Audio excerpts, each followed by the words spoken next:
foresee, or how rephrase that? How exciting has it been to see all of your running backs who played flash at some point, whether it be a big run, a touchdown, and how willing are you to rotate as many as three guys maybe going forward?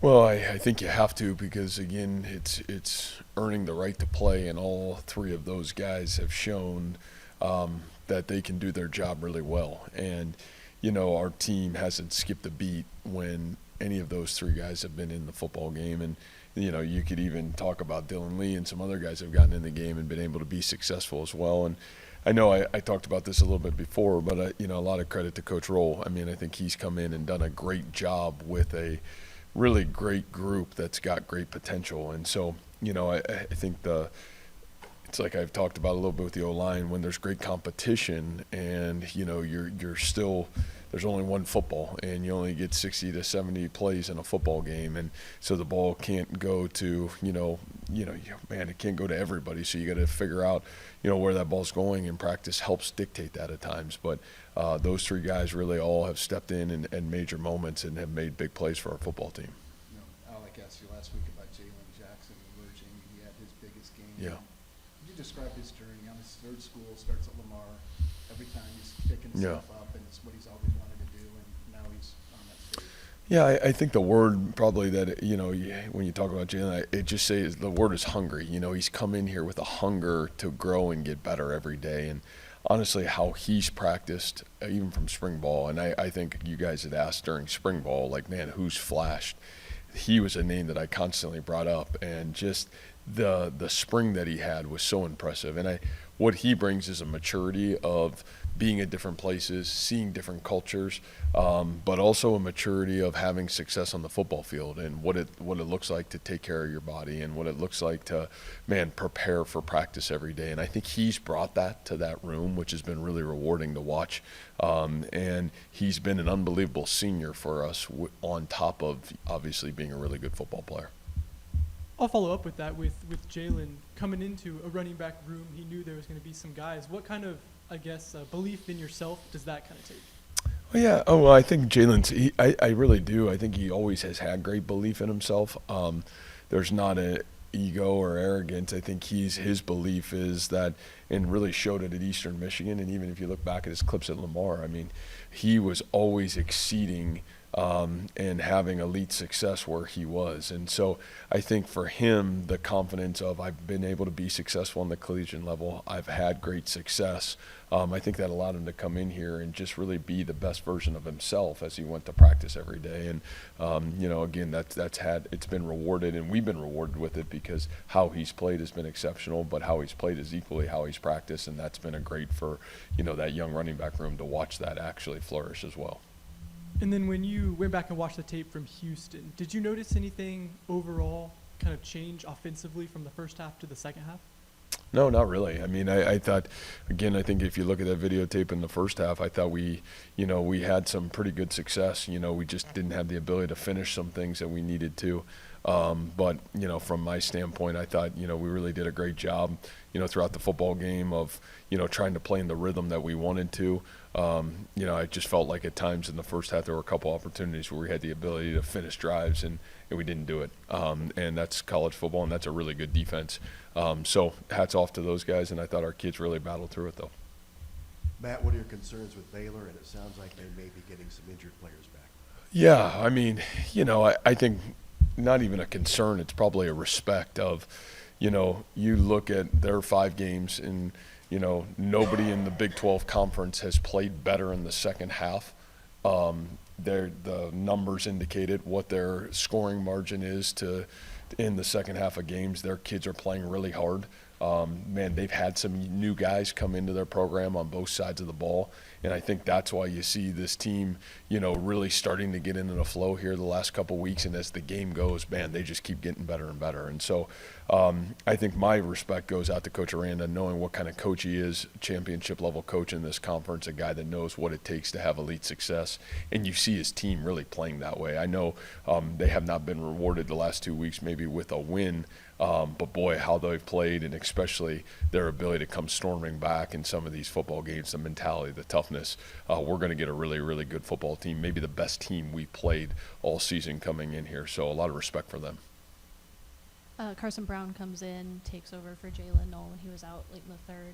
What did you see from Carson outside of games in practice that made you confident that he could fill that? Yeah, I think Carson's had a similar journey to a lot of young men in our program that maybe they've had to work up the hard side of the mountain, and I've said that a bunch about this program. And Carson walked on here, came from a really great high school football program, obviously in Dowling Catholic, and played for a great high school football coach, and so flashed early that he had talent, and then the ability to find the right spot. We moved him around even this spring. I had him at corner most of fall or the spring practice because I was trying to find a role for him on special teams. And I think that's the thing that probably exploded first for him is he was a really good special teams football player, and we felt like could be a great player. As we went back into fall camp, and this I attribute to Coach Pauly. I think Coach Pauly had such a high regard of Carson as, man, I want to get him back at receiver. I really think he can help us. And I think that tutelage, confidence, success that he had in fall camp, it's just, in the word for him is consistency. I mean, he's been a guy that's consistently over the last year and a half showed up in a really powerful way, whether it's winter conditioning, whether it's been spring practice, whether it's special teams. He kept showing up and, again, being rewarded for college football is about your moment, right? And you're going to get it. You're going to get an opportunity. It's going to come your way. Do you take advantage of it? And the guys that have consistent habits can go to work every day, maybe not get the result that they want right away, but, man, when their moment comes, they take advantage of it. That's kind of Carson in a nutshell, so we're really proud of him. Wanted to get a little bit of an injury update as you get into this week. Jaylen Noel, was that just cramping? Yep. And then also a guy I've seen out, Drew Surges, been out for a few weeks now. Update on him. Will McLaughlin, you expect him back anytime soon? And just any other guys? Yeah, I think we're in a really good spot right now. Jaylen will be back. Was just cramping through the second half. I know it was frustrating for him, and but yeah, I think he'll be good to go. It was great today. Drew Surges, I do think he's close to coming back. My hope is that he'll be available this week. Was really close last week. We didn't travel him to the game, but practiced last week and practiced again today. And quite honestly, we haven't had him really since the first game. So, to have Drew back and, obviously where he is on our depth chart, what he means to this team, it'd be huge to get him back and a huge boost. And, Will is working to be back. I expect him back. Still not ready to be back yet, but I think he's closer than farther away to being back to help our football team. Yeah, John's in a tough spot. We still don't know exactly the depth of it. John will not play this weekend. I would say he's out for the foreseeable future. We'll figure out is that the season or not here probably by the end of the week. Steve-O, a lot better. Steve-O, like I said, we traveled him, thought he could play last week, wasn't quite ready to play. But I think he's, doing a lot better today, and I think really close to being ready to rock and roll for the weekend. So I would say yes with Steve-O. And then one more, like on the offensive line, you got an evaluation of those guys again, and what was kind of your takeaway? It seemed like Bohr played really well in both facets, and just get into who really shined there. Yeah, and it's hard individually because that it's a collective effort with that group, and I just feel like that group took another really positive step in the right direction. A lot of guys played again, and it's great to have rotation, especially in the humidity and heat that we got there last week. And I thought Jalen Travis really took another huge step forward. Played really good for our football team. Obviously, Jared continues to play at an elite level at center. I think Tyler Miller's playing the best football of his career right now, which is huge for us. And then those interior guys, I think they're all playing good football. And, Trevor's been a great success story just because, again, I really felt like he's got elite talents and elite traits. And, it's fun to start to watch his career really take off and, to be able to be playing good enough as a redshirt freshman to earn the right to get on the field, especially with this group, says a lot about what he's doing. So I think playing really good football for us right now. Along those lines, you guys went with a heavy look a couple times of an extra offensive lineman. What did you like about that? Yeah, I just think the athleticism with that group, and there's times where, again, you talk about, man, trying to get your best 11 on the field, and so, if we can try to find some ways to create matchups in that regard, we're going to continue to do that. But, it was great to see that set and some of those formations help us and kind of guide us in the football game, and it just gives us some different opportunities to create matchups. yards. How do teams then react to that? What matchups does it create then for us in both the running and the passing game, which is exciting. You talked a little bit about the team's maturity on Saturday night, but now you guys are 4-0. The spotlight's going to get brighter. The stakes are going to get higher.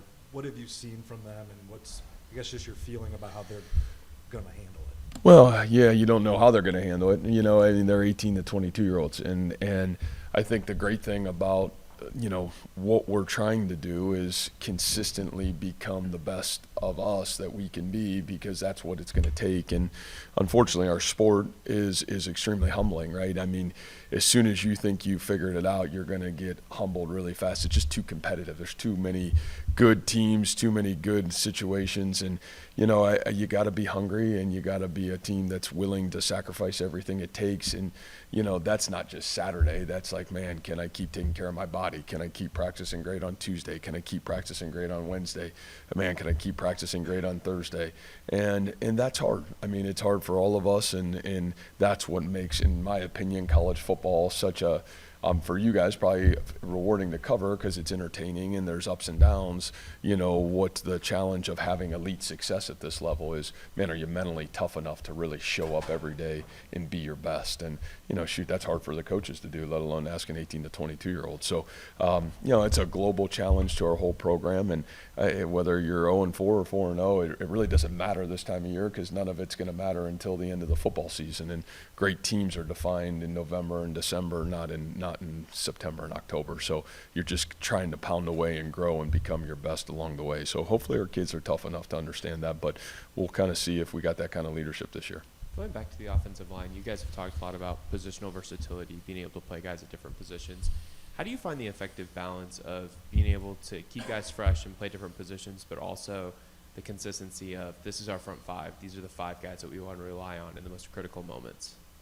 Yeah, that's good. That's a good question. I don't know. I've been the guy that's been the O-line coach that, I've been the guy that wanted to just play five guys, and then I've been the guy, where, man, some years we had 8 guys that were good enough. And it was like, daggone, we're better getting those 8 guys in and rotating through the game. And by the time we get to the fourth quarter, we're a little fresher and we're a little bit best. So I really just think, again, it's one of those situations where, man, this isn't, you better earn the right to play on this team right now. This isn't one of those, hey, we're going to feel it out.